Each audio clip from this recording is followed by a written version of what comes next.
ओम शांति। 30/11/2006 ज्वालामुखी तपस्या द्वारा मैंपन की पूंछ को जलाकर बाप दादा समान बनो, तब समाप्ति समीप आएगी। उनका लक्ष्य दिया तुमको, सबको क्या दो? मुक्ति, जीवन मुक्ति। तुम्हारी अंतिम स्टेज कौन सी? तुम्हारी खुद की भी तो समाप्ति है।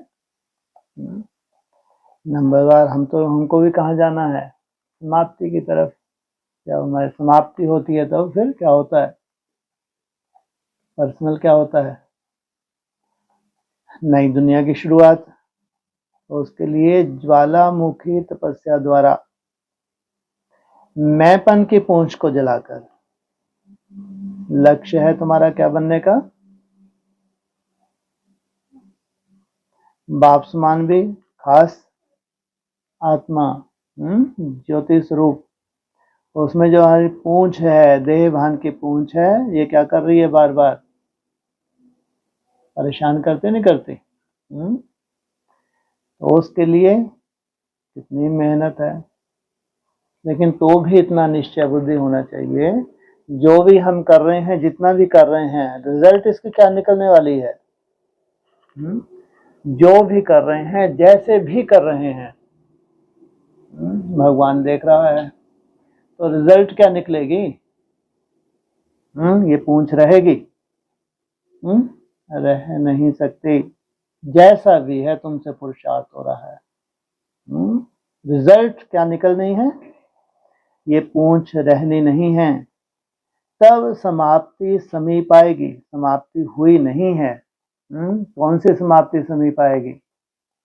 जो पूरा विश्व स्वाहा होना है, तो वो समाप्ति समीप आएगी। तो उससे पहले बाबा क्या करेगा? अपने बच्चों को सुरक्षित, और उनकी जो पूंछ जल गई तो उन्होंने सुरक्षा प्रदान हो गई। अब जाके सबको मुक्ति के गेट, मुक्ति और जीवन मुक्ति। आज अखुट अविनाशी खजानों के मालिक बाप दादा अपने चारों ओर के संपन्न बच्चों के जमा का खाता देख रहे हैं। 3 प्रकार के खाते देख रहे हैं। एक है अपने पुरुषार्थ द्वारा प्रारब्ध जमा का खाता। प्रारब्ध अभी भोगनी है या भविष्य अगले जन्म में? हमारी प्रारब्ध इसी जन्म में करो और इसी जन्म में प्रारब्ध पाओ। दूसरा है सदा संतुष्ट रहना और संतुष्ट करना। यह संतुष्टता द्वारा दुआओं का खाता, चाहे स्वयं के लिए चाहे दूसरों के लिए। तीसरा है मनसा वाचा कर्मणा, संबंध संपर्क द्वारा बेहद के निस्वार्थ सेवा द्वारा पुण्य का खाता। आप सभी भी अपने इन 3 खातों को चेक करते ही हो।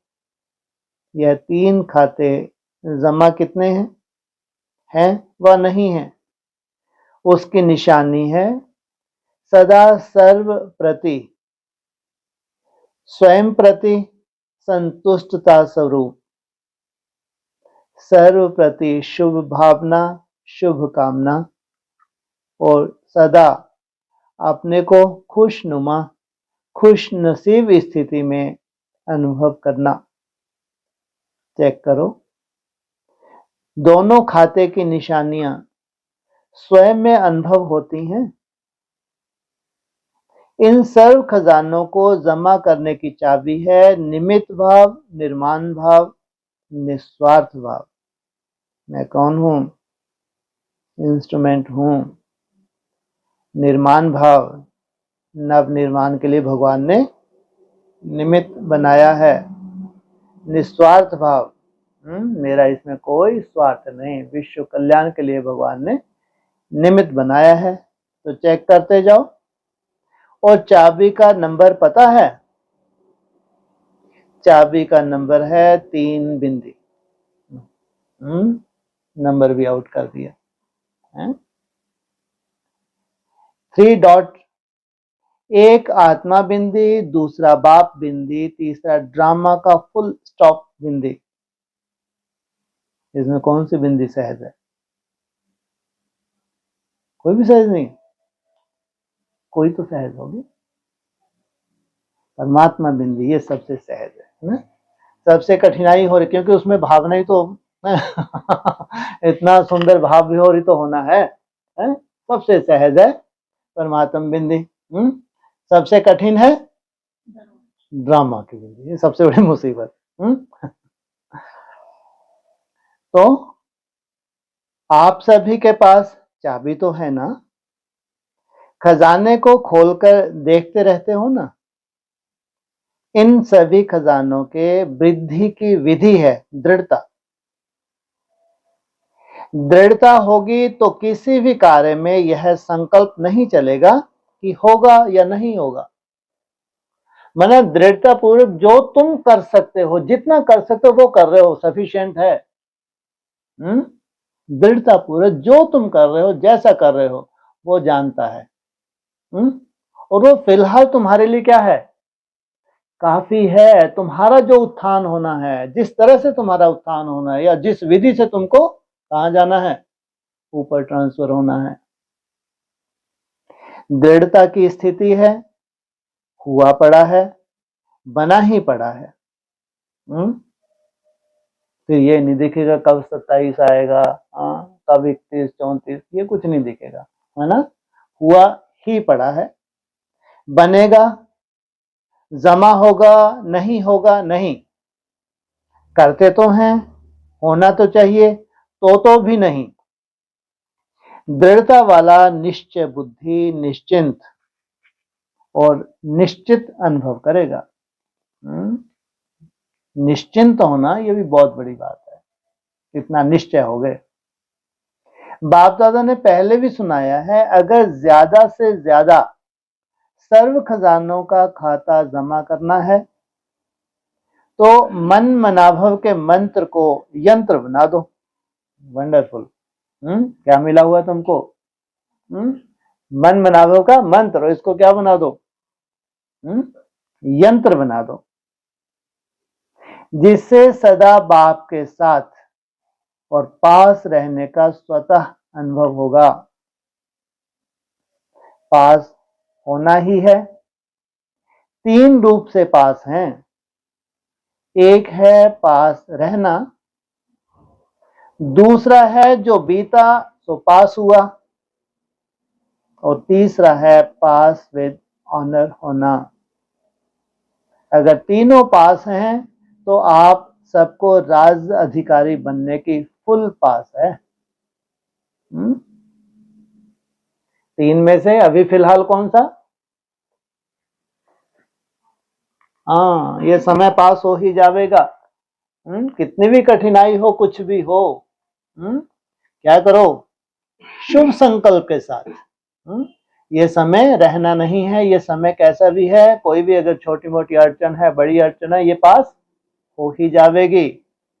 और दूसरा पास बाप के पास, हाँ, है ना। मन बुद्धि से बाप के पास रहना है, तो फिर लास्ट जो तीसरा पास है वो तो तुम्हारी मुट्ठी में। तो फुल पास ले ली व लेनी है। जिन्होंने फुल पास ले ली है वह हाथ उठाओ। लेनी नहीं है, ले ली है। पहली लाइन वाले नहीं उठाते, आपको लेनी है। पहली लाइन में कौन बैठते थे? सोचो, उनके लिए सबसे पहले प्रश्न उठता था। सोचते हैं अभी संपूर्ण नहीं बने हैं, इसलिए 2006 खत्म होने जा रहा है, तो दादियों के लिए बोल रहे हैं। लेकिन निश्चय बुद्धि विजयी है ही, या होना है। अगर तुम निश्चय बुद्धि हो, अगर लंबे समय के तुम अपने पुरुषार्थ को नहीं देखते हो, तो फिर निश्चय तो पूरा खेल है। अभी तो समय की पुकार, भक्तों की पुकार, अपने मन की आवाज क्या आ रही है? अभी अभी संपन्न और समान बनना ही है। वह यह सोचते हैं बनेंगे, सोचेंगे, करेंगे। अब समय के अनुसार हर समय एवर रेडी का पार्ट पक्का रहना ही है। जब मेरा बाबा कहा, प्यारा बाबा, मीठा बाबा मानते ही हैं, तो जो प्यारा होता है उसके समान बनना मुश्किल नहीं होता। बाप दादा ने देखा है, समय प्रति समय समान बनने में जो विघ्न पड़ता है वह सबके पास प्रसिद्ध शब्द है, सब जानते हैं, अनुभवी हैं। वह है मैंपन। इसलिए बाप दादा ने पहले भी कहा है, जब भी मैं शब्द बोलते हो तो सिर्फ मैं नहीं बोलो, मैं आत्मा। जुड़वा शब्द बोलो। इससे अंतर क्या आएगा? हाँ जी, डिटैच हो जाएंगे। जो भी परिस्थिति है, वर्तमान जिस परिस्थिति से परेशान है, कोई ना कोई परिस्थिति होती है, नहीं होती है। जब मैं आत्मा, तो फिर अगर मैं देह, तो वो सब परिस्थिति ने घेरा हुआ है, तो डिटैच कैसे हो? और एक सेकंड में तुमने क्या इमर्ज किया, मैं देह नहीं हूं, आत्मा हूं, तो जैसे परिस्थिति क्या हो गए, डिटैच। जुड़वा शब्द बोलो, तो मैं कभी अभिमान में लाता है, बॉडी कॉन्शियस वाला मैं, आत्मा वाला मैं नहीं। कभी अभिमान भी लाता है, कभी अपमान भी लाता है। कौन सा? देहवान वाला। कभी दिल शिकस्त भी बनाता है। इसलिए इस बॉडी कॉन्शियस के मैंपन को स्वप्न में भी नहीं आने दो। बाप दादा ने देखा है, स्नेह की सब्जेक्ट में मेजॉरिटी पास हैं। आप सभी को किसने यहां लाया? सभी चाहे प्लेन में आए हो, चाहे ट्रेन में, चाहे बस में आए हो, लेकिन वास्तव में बाप दादा के स्नेह के विमान से यहां पहुंचे हो। तो जैसे स्नेह की सब्जेक्ट में पास हैं, अब यह कमाल करो, समान बनने की सब्जेक्ट में भी पास विद ऑनर बन करके दिखाओ। पसंद है? समान बनना पसंद है? पसंद है, लेकिन बनने में थोड़ा मुश्किल है। समान बन जाओ तो समाप्ति सामने आएगी।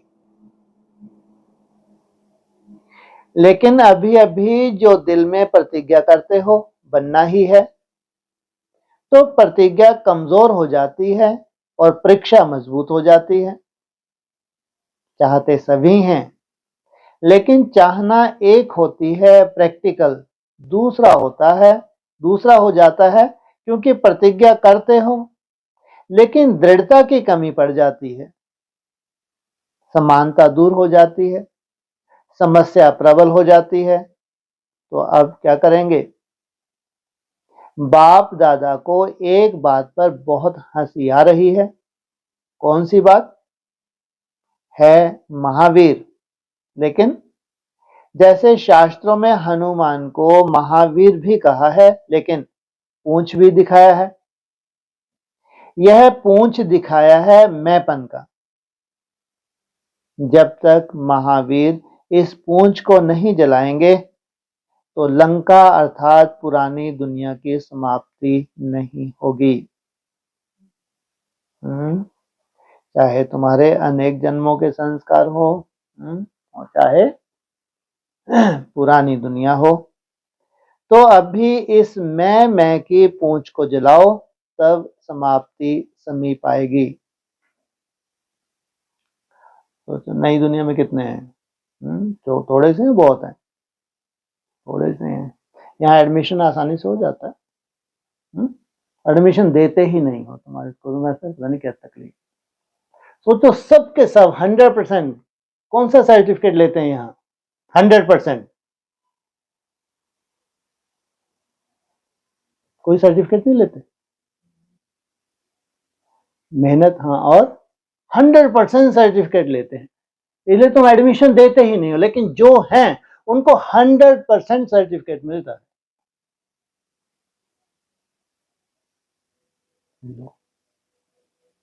ये अच्छा नहीं लग रहा विनाश की बातें करे? जो सच्चाई है वो भी तो देखो। नई दुनिया में 100% कौन सा सर्टिफिकेट मिलता है? 100%, एक भी मिस नहीं है उसमें।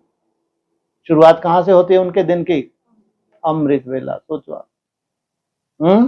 आज ब्रह्मा कुमार कुमारी ब्राह्मणों की दुनिया में अमृत वेला कल्पना भी नहीं कर सकते, कल्पना भी नहीं कर सकते, ऐसी अवस्था में चल रहे हैं। एडवांस पार्टी को तो मालूम ही नहीं है बेचारों को अमृत वेला कुछ होता है, उनकी तो बात ही छोड़ो। हाँ है, कोई कोई हैं जिनके संस्कार हैं, वो बात अलग, चाहे ब्रह्मा कुमारी चाहे एडवांस पार्टी, कोई कोई, अधिकांश। लेकिन नई दुनिया में 100% अमृत वेले को महत्व देते हैं, उठते हैं। अपनी तरह की माया है, ये बात अलग, सबके पास माया है। किसी के पास अलवेलेपन की है, किसके आलस की है, किसका व्यर्थ की है, कुछ भी है, लेकिन एक विशेषता 100% है कि अमृत वेला सबके पास है। बाबा क्या कहते थे? जिसका अमृत वेला ठीक, उसका सब ठीक। आज अगर दुनिया में बोलो, लौकिक दुनिया में भी हो, तो कल्पना भी नहीं कर सकते कोई 1, 2 या 3 बजे से उठते होंगे और ग्रुप में। तुम्हारा लास्ट 3 बजे है, ग्रुप में बैठ के अपनी तरह से युद्ध करके एक ही लक्ष्य को प्राप्त करना है। इन सबको सोचो, लक्ष्य सबका एक ही है, जितने भी हैं अलग अलग लक्ष्य नहीं है, सबका एक ही लक्ष्य है। तो सोचो, अपनी तरह की जबकि युद्ध है, उस लक्ष्य के पीछे कौन है? स्वयं बाप है, जो तुमको खास बोलते हैं। अमृत वेले किनके साथ मीटिंग होता है?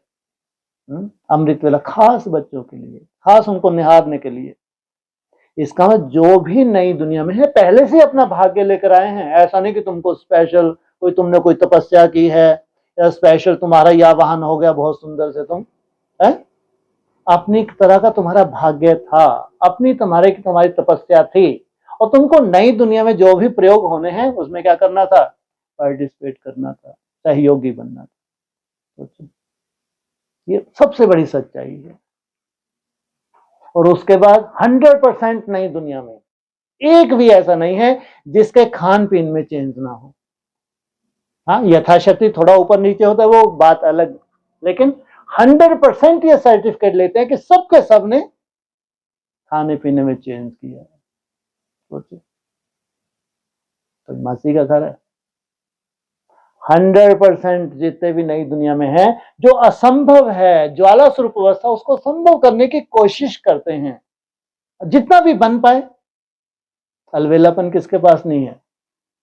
कोई छूटा हुआ है वो छूट सकता है, हा? तो भी दिन में जब भी तड़पन होती है, जितनी देर के लिए तड़पन होती है, कोशिश करते हैं, भले असफलता हाथ लगती है, लेकिन तड़पन जो होती है ना, वो उस तरफ आकर्षित करती है, करके देखें, करें। असफलता वो कोई बड़ी बात नहीं, सोचो, बहुत बड़ी बात है, साधारण बात नहीं है, बहुत बड़ी बात है। ये आपकी पिछली तपस्या सिद्ध करती है। अगर अनेक जन्म की आपकी तपस्या है, तब जाके इतनी कठिन यात्रा को आप लोग दिल से लगा रखा है या मजबूरी है? दिल से लगा, सबने दिल से लगा रखा है, ध्यान रखना। चाहे बाहर भी हैं, जबकि सबसे कठिन तो बाहर है। जो घर गृहस्थ में रह रहे हैं उनके लिए कितना कठिन है, आप कल्पना करके देखो, तो भी दिल से। तो कौन देखता है इन सबको? बाप देखता नहीं देखता। इसलिए बाबा केवल इनका वो सजा सजाया भविष्य ही देखता है। सजा सजाया 63 जन्मों के संस्कार नहीं, इस जन्म की कमी कमजोरी नहीं, वो हम लोग देख सकते हैं, लेकिन बाप कभी नहीं देखता। तो सोचो, इसलिए यहाँ इस संगठन में तो एडमिशन भी बहुत मुश्किल है। आप देखो, लौकिक दुनिया में जो कुछ एक्स्ट्राऑर्डिनरी कॉलेज स्कूल होते हैं, वहाँ एडमिशन मतलब बहुत भाग्य मानते हैं। अरे हमारा बच्चे ने वहाँ एडमिशन लेती, मालूम है वहाँ 100% रिजल्ट निकलनी है। वहां जिसने एडमिशन ले ली वो कैसा बन के निकलेगा?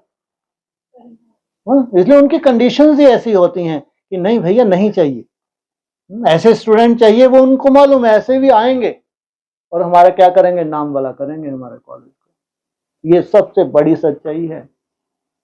एक एक स्टूडेंट कितनी सुंदर मेहनत कर रहा है, वो स्वयं जानता है, किसी को दिखाने की बात नहीं, लेकिन वो स्वयं जानता है, चाहे घर गृहस्थ में रह रहा है, चाहे यहाँ समर्पित होकर रह रहा है, हर एक की जो सुंदरता है वो मेहनत, और उसके बावजूद भी कोई कसर नहीं है किसमें। जी ये तो हो गया, दोबारा थोड़ी रिपीट करेंगे। उसके बावजूद कोई कसर नहीं है क्या खाने में, ये इनकी और बड़ी सुंदरता। हाँ, इतना सुंदर सुबह से लेकर शाम तक लगे, ना ढंग से खा पी रहे हैं, सोचो, ना ढंग से बेचारे रह पाते हैं, उसके बावजूद भी यही डंडे खा रहे हैं सबसे ज्यादा। भगवान को कितनी खुशी होती है। सहनशीलता की पराकाष्ठा है इनके पास।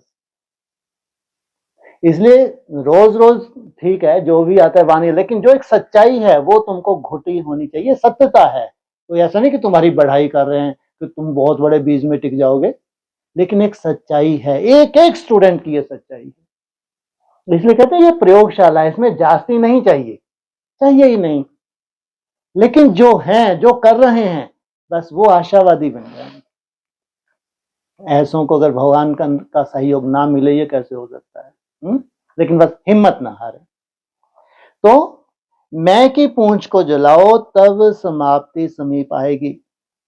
जलाने के लिए ज्वालामुखी तपस्या साधारण याद नहीं है, ऐसे कुछ कुछ सेकंड भी रुकता है, बहुत वैल्यू है। साधारण रूप से भावना है, बहुत शुद्ध भावना है बाप के प्रति, है ना, वो तो होनी ही चाहिए, स्नेह ही योग है। लेकिन उसमें भी खास जो निसंकल्प होने के लिए थोड़ा थोड़ा भी, वो अमृत है, वो ज्वाला है, जो तुम्हारा रहा हुआ जो भी तुमको अच्छा नहीं लग रहा उसको क्या करेगी, धीरे धीरे भस्म करेगी। जलाने के लिए ज्वालामुखी तपस्या साधारण याद नहीं, ज्वालामुखी याद की आवश्यकता है। इसलिए ज्वाला देवी का भी यादगार है। आप लोगों में से कोई भी नहीं गया होगा ज्वालामुखी, हम लोग तो खूब गए हैं, देखा है वहां का नजारा, कैसे ज्वाला निकल रही है प्राकृतिक रूप से। तो ऐसा प्राकृतिक रूप से तुम्हारा वैसा स्वरूप बने, सोचो, अभ्यास की बात है और कुछ भी नहीं है, प्राकृतिक रूप से। ऐसा नहीं कि बाप की मदद नहीं है, बाप की भी मदद है, लेकिन होगा प्राकृतिक रूप से। थोड़ा सा इशारा अपने आप को देंगे और उस अवस्था में टिकना सहज होने लगेगा। तो कौन सा यादगार है, ज्वाला देवी का भी यादगार है। शक्तिशाली याद तो सुना, क्या करना है, अब यह मन में धुन लगी हुई हो, समान बनना ही है, समाप्ति को समीप लाना ही है। किस आधार से समीप लाना है, समान बन के, जिसमें पूरे विश्व का कल्याण है, किसी का भी अकल्याण नहीं हो सकता। और जो मेहनत कर रहे हैं उनका अकल्याण हो जाए, हो सकता है। जो सहयोगी हैं, मेहनत माना, इसलिए यज्ञ है, यज्ञ सर्व के सहयोग से होता है, कोई व्यक्तिगत नहीं होता, सर्व का सहयोग चाहिए, तो उनका दूर दूर कहीं अकल्याण हो सकता है। आप कहेंगे संगम युग तो बहुत अच्छा है ना, तो समाप्ति क्यों हो। कोई चाहता है, इतना सुंदर संगम युग, इतना सुंदर भगवान हमसे पुरुषार्थ करा रहा है, कुछ एक्स्ट्राऑर्डिनरी करा रहा है, तो ये क्वेश्चन किनको उठता है, हम जानते हैं हमारे लिए कोई समाप्ति है ही नहीं। हमको इसलिए नहीं चाहिए बहुत लंबा कि हमको कोई भोगना है, घूमना फिरना है? इसलिए चाहिए है, हाँ, हमारा लक्ष्य बहुत ऊंचा है कि निराकारी स्टेज क्या होती है, निराकारी स्टेज का टेस्ट क्या होता है, अनुभूति क्या होती है, जिसका शास्त्रों में इतना वर्णन है। सोचो, जो सुख संसार में कहीं भी नहीं है, कितना भी धन दौलत हो, लेकिन वो सुख है ही नहीं, हो भी ना सके। अभी समय कैसे, आखिरी समय है, अब तो अगर थोड़ा बहुत किसी के पास है भी, वो भी महसूस करे कि नहीं भाई, अचानक परिस्थिति बनने लगी, अचानक। तो ये समय है, ऐसे समय पर जो परमात्मा अनुभूति है, जो आत्म अनुभूति है, उसकी एक जिज्ञासा करना, एक संकल्प धारण करना, बीज को धारण करना, कितनी बड़ी बात है। तो आप कहेंगे संगम युग तो अच्छा है ना, तो समाप्ति क्यों। कोई कोई होंगे ना जो थोड़े कमजोर होते हैं, उनको लगता है लेकिन अगर दुनिया कोई नई दुनिया कमजोर भी है तो वो भी क्या अनुभव करने वाला है? उसकी अपनी तरह की संपूर्णता है और सेटिस्फेक्शन भी है उसकी, ऐसा नहीं कि नहीं सेटिस्फाई होगा। लेकिन आप बाप समान दयालु, कृपालु, रहमदिल आत्माएं हो, तो आज की दुखी आत्माएं और भक्त आत्माओं के ऊपर हे रहमदिल आत्माएं रहम करो। तुम्हारी तो सेफ्टी है, तुम्हारी भावना को तो फल मिलता है, जो भी कर रहे हो, जैसा भी कर रहे हो, उसके पीछे कौन है? भगवान है। लेकिन जो तुम्हारा ही परिवार है, लाखों ब्रह्मा कुमारी एडवांस वाले कौन है? ये तुम्हारा परिवार है। और फिर दुनिया की भी उसमें गति सदगति की नूंद है। मर्सीफुल बनो। दुख बढ़ता जा रहा है, दुखियों पर रहम कर उन्हों को मुक्ति में भेजो। ये भगवान के माँ वाक्य हैं। जाना नहीं चाहते, लेकिन वहां आत्मा मुक्त हो जाएगी, लंबे समय के लिए रेस्ट में चली जाएगी, क्योंकि वो थोड़ी जानते हैं भगवान आया हुआ है। उनको मालूम है क्या भगवान आया हुआ है, किस लिए है, कैसे पापाचार को खत्म करके कैसे नई दुनिया की स्थापना करते हैं, किसी को नहीं मालूम। तो कितना गुप्त। सिर्फ वाणी की सेवा नहीं, लेकिन अभी आवश्यकता है मनसा और वाणी की सेवा साथ साथ हो, एक ही समय पर दोनों सेवा साथ हो। सिर्फ चांस मिले सेवा का यह नहीं सोचो, चलते फिरते अपने चेहरे और चलन द्वारा बाप का परिचय देते हुए चलो। आपका चेहरा बाप का परिचय दे, आपकी चलन बाप को प्रत्यक्ष करती चले। कितना त्याग है, लेकिन तुमको अगर त्याग त्याग महसूस ना हो, और दूसरे जो तुमको देखें वो आप लोग ये कैसे कर रहे हैं, इतना तो कोई भी नहीं कर सकता, ये बहुत बड़ी सच्चाई है। तो चेहरे से क्या दिखाई दे कि ये त्याग हमारा त्याग नहीं है। इस त्याग से जो प्राप्ति है वो खुशी तुमको दूसरों को अनुभव हो। तो ऐसे सदा सेवाधारी भव, ये है असली सेवा। अच्छा, बाप दादा के सामने इस स्थूल में तो आप सभी बैठे हो, लेकिन सूक्ष्म स्वरूप में चारों ओर के बच्चे दिल में हैं, देख भी रहे हैं, सुन भी रहे हैं। देश विदेश के अनेक बच्चों के ईमेल द्वारा, बच्चों ने ईमेल द्वारा, पत्रों द्वारा, संदेशों द्वारा याद प्यार भेजी है। सभी के नाम सहित बाप दादा को याद मिली है, और बाप दादा दिल ही दिल में सभी बच्चों को सामने देख गीत गा रहे हैं, वाह बच्चे वाह। हर एक को इस समय इमर्ज रूप में याद रहती है। सब संदेशी को अलग अलग कहते हैं, फलाने ने याद भेजी है, फलाने ने याद भेजी है।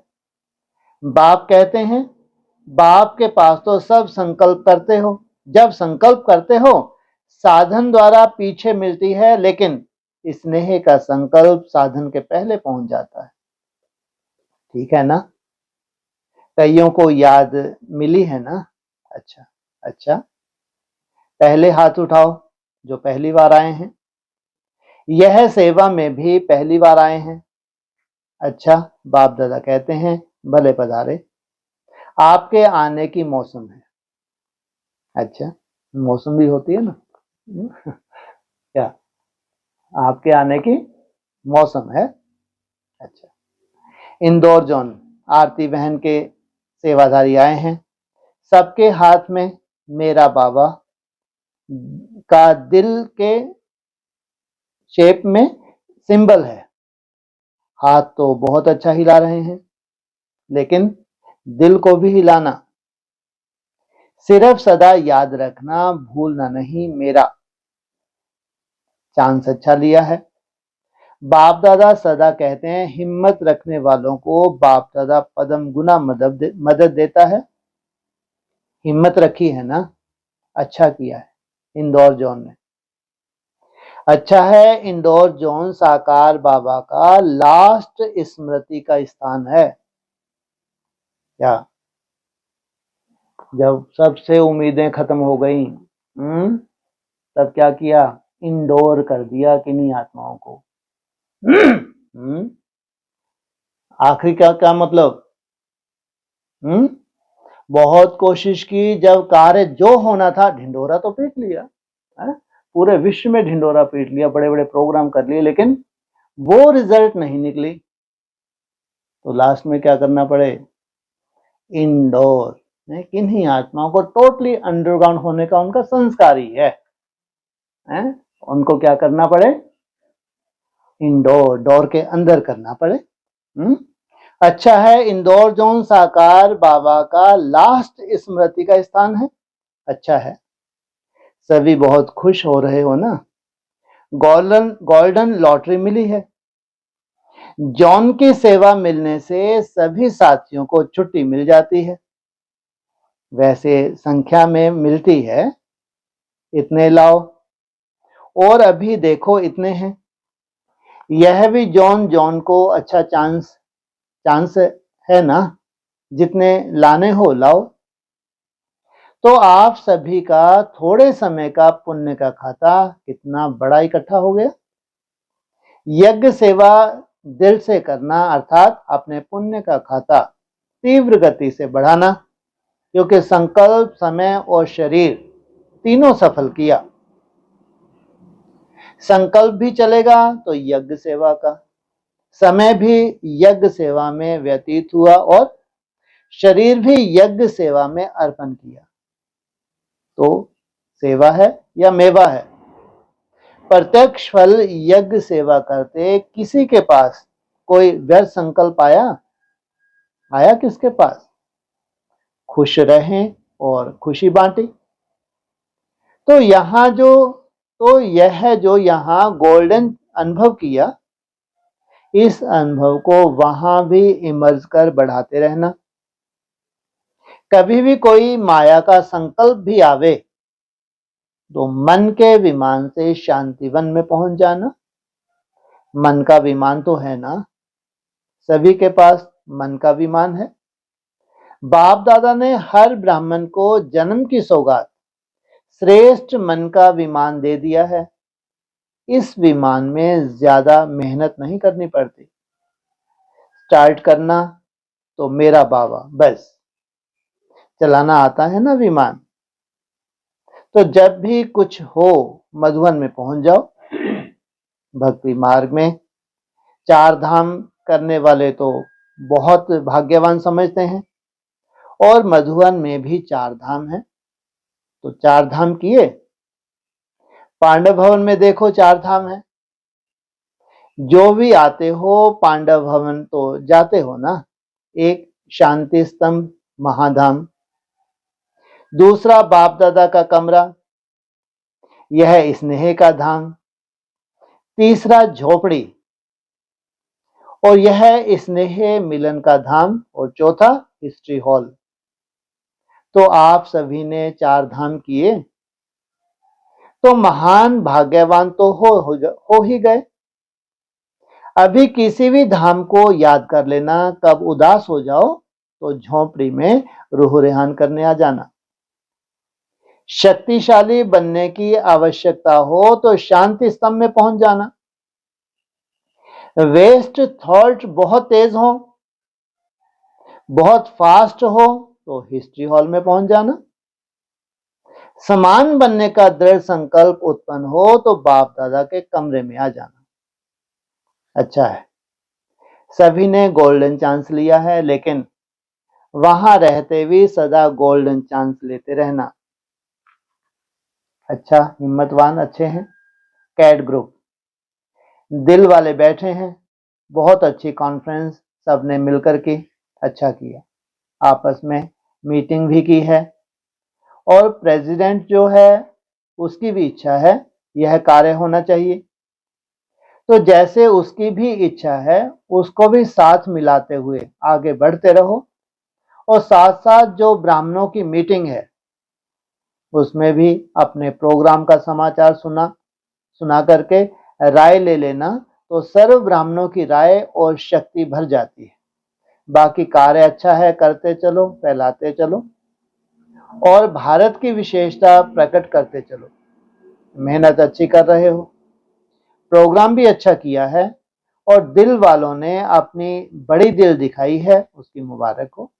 अच्छा, डबल विदेशी भाई बहन, अच्छा है। हर टर्न में डबल विदेशियों का आना इस संगठन को 4 चांद लगा देता है। डबल विदेशियों को देखकर सभी को उमंग भी आता है। सब डबल विदेशी डबल उमंग उत्साह से आगे उड़ रहे हैं, चल नहीं रहे हैं, उड़ रहे हैं।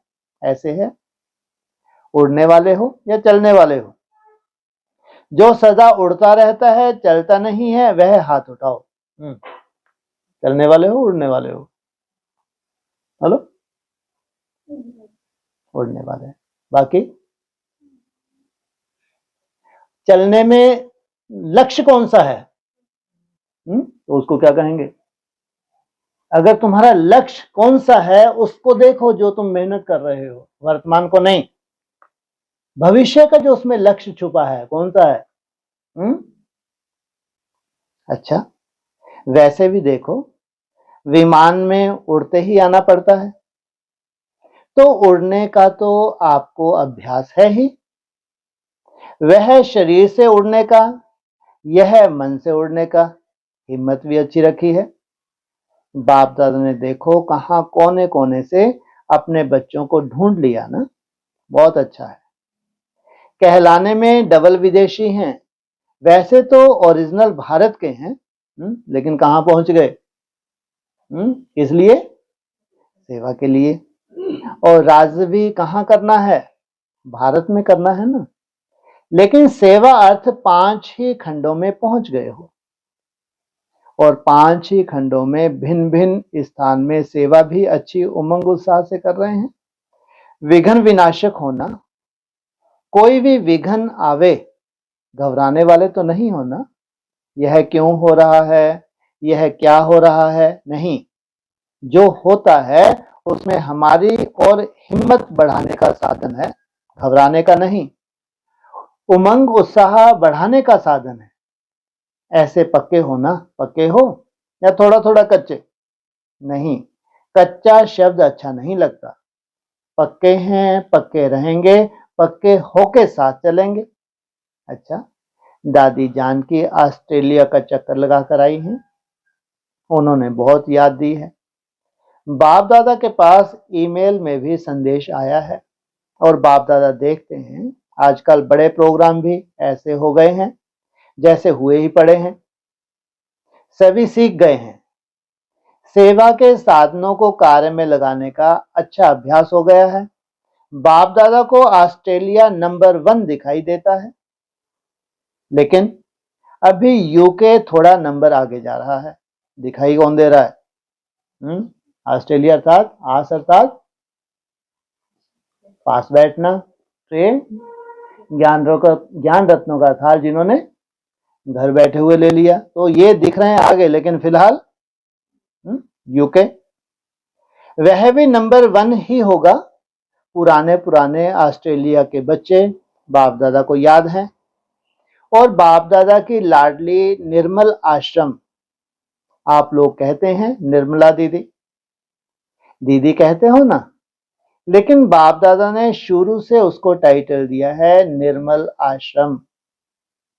जिस आश्रम में अनेक आत्माओं का सहारा लिया, जिस आश्रम में अनेक आत्माओं ने सहारा लिया और बाप के बने हैं और बन रहे हैं, बनते जाएंगे, तो एक एक ऑस्ट्रेलिया निवासी बच्चों को विशेष याद। यह सामने बैठे हैं, ऑस्ट्रेलिया के हैं ना, ऑस्ट्रेलिया वाले उठो, बहुत अच्छे। इन्हों को कितना उमंग आ रहा है, विश्व की सेवा के लिए खूब तैयारियां कर रहे हैं। बाप दादा की मदद है और सफलता भी है ही। अच्छा, अभी क्या दृढ़ संकल्प कर रहे हो? अभी इसी संकल्प में बैठो कि सफलता हमारा जन्मसिद्ध अधिकार है, विजय हमारे गले की माला है। इस निश्चय और रूहानी नशे में अनुभवी स्वरूप होके बैठो। अच्छा, चारों ओर के फिक्र से फारिग बेफिक्र बादशाहों को, सदा बेगमपुर के बादशाह स्वरूप में स्थित रहने वाले बच्चों को, सर्व खजानों में संपन्न रिचेस्ट इन दी वर्ल्ड सर्व बच्चों को, सदा उमंग उत्साह के पंखों से उड़ती कला वाले बच्चों को, सदा समाप्ति को समीप लाने वाले बाप दादा समान बच्चों को, बाप दादा का याद प्यार, दिल की दुआएं, वरदाता के वरदान और नमस्ते दादियों से, दादी से। आपको कितना प्यार से सभी देख रहे हैं। ठीक हो जाएगी, ठीक है, ठीक ही होगी। सभी खुश हो रहे हैं, खुश रहना यह सबसे बड़े से बड़ा भाग्य के प्राप्ति की निशानी है। खुश रहने वाला अपने चेहरे से अनेकों को खुशी का अनुभव कराते हैं। दादी जानकी ने विदेश की सेवा का समाचार सुनाया। अभी तो सारा भारत आपके हाथ में आना है। खुद ही ऑफर करेंगे, आओ। अभी आपको थोड़ी मेहनत करनी पड़ती है, पर्चे आदि छपाने पड़ते हैं, निमंत्रण देने पड़ते हैं। अभी आप ही सब ऑफर करेंगे। बस अभी यह सीन रही हुई है कि सबके मुख से एक ही आवाज निकले, हमारा बाबा आ गया। यह भी समीप आ रहा है। सिर्फ आप फरिश्ते बन करके उड़ते रहो तो उन्हों को फरिश्तों का साक्षात्कार होगा। क्या कैसे साक्षात्कार होगा? व्यक्तियों ने क्या बोला है? आसमान में उड़ते हुए दिखेंगे। ऐसा नहीं कि काल्पनिक होगा, साक्षात्कार नहीं। आसमान में उड़ते हुए दिखेंगे तो फिर साइंटिस्ट क्या बोलेंगे, ये कौन है, कहां से आए हैं? अव्यक्ता ने बोला, फिर उनको परिचय मिलेगा। सोचो, ये है प्रैक्टिकल फरिश्ता स्वरूप। वो कितनी बड़ी प्रत्यक्षता का बोला, कहां से होने वाली है? भारत में 90 वर्ष हो गए। सोचो आप, इसलिए रुकी है ये। अगर महेश योगी ऐसा फरिश्ता बन के उड़ सकता है तो तुम क्यों नहीं उड़ सकते भाई? वो बहुत बड़ा तपस्वी था। उनकी मालूम है रोज की प्रैक्टिस कितनी थी महेश योगी की? नहीं मालूम? 18 घंटे। और तुम तो 24 घंटे वाले हो। आप तो अपनी दिनचर्या देखो, जब से उठते हो सोने तक है? अरे भाई, प्रैक्टिस करनी पड़ती है। अगर कोई सिद्धियां भी होती है ना दुनिया में, तो उन्होंने इतनी प्रैक्टिस की है, मेहनत की है। और तुम चैलेंज करते हो क्या हम राजयोगी हैं? कौन मना करता है कि नहीं है ना? भगवान मिला है, नशा रहना भी चाहिए और कर भी रहे हो। अभ्यास करते करते ही सिद्धि स्वरूप बनते हैं। टाइम लगता है, जम दे जाम दे नहीं। और आपके पास तो खूब टाइम है। अभी कितना टाइम है? सोचो आप, अगर किसी का एक दिन भी अमृत वेला मिस नहीं होता, चार्ट मिस नहीं होता, धारणा इतनी सुंदर है, 10 साल में कितना बड़ा जलवा दिखा सकते हैं। इसलिए कहा अभी छोड़ो, लेकिन ये जो तुम्हारे सामने टारगेट तुम्हारा 27 है, स्वयं को सर्टिफिकेट दो। किसी को देने की जरूरत नहीं और किसी को देखने की जरूरत नहीं। जो भी तुम्हारा उत्थान होगा वो तुम अपने को सर्टिफिकेट दोगे। लेकिन प्रैक्टिकल फरिश्ते अगर प्रत्यक्षता होनी है तो किससे होगी? साक्षात्कार होगा। डॉक्टर अशोक मेहता अच्छा कार्य के निमित्त बन गए। अनेक आत्माओं का सहज ही परिचय होता रहता है और हॉस्पिटल का जो लाभ उठाया, पेशेंट को मधुबन तक लाया, यह सेवा बहुत अच्छी की। पेशेंट को पेशेंस सिखला दिया, अच्छा हुआ ना? सभी का फायदा हुआ, अच्छा है। इस हॉस्पिटल से भी कई वीआईपी संदेश लेने आएंगे। कोई ने कहा बंबई के हेल्थ फेयर और डॉक्टर्स की कॉन्फ्रेंस करने जा रहे हैं। अच्छा है, हेल्थ का नाम सुन करके अट्रैक्शन होती है। जैसे यहाँ भी ग्लोबल हॉस्पिटल खुलने के बाद मधुबन वायुमंडल चेंज हो गया। आजकल सब हेल्थ कॉन्शियस बहुत है ना।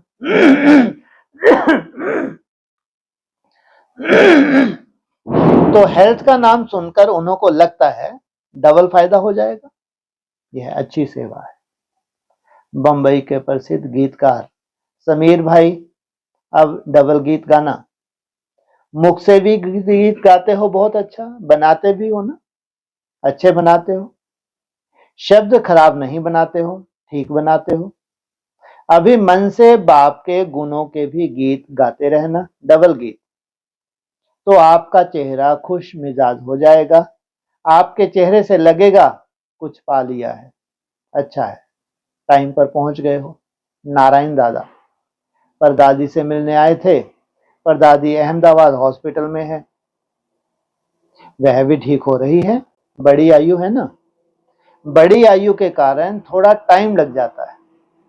आप ठीक हैं, सेट हो, सब सेट है ना, सभी को याद देना।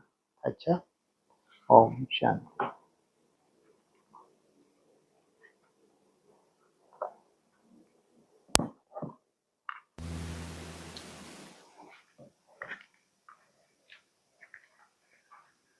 हाँ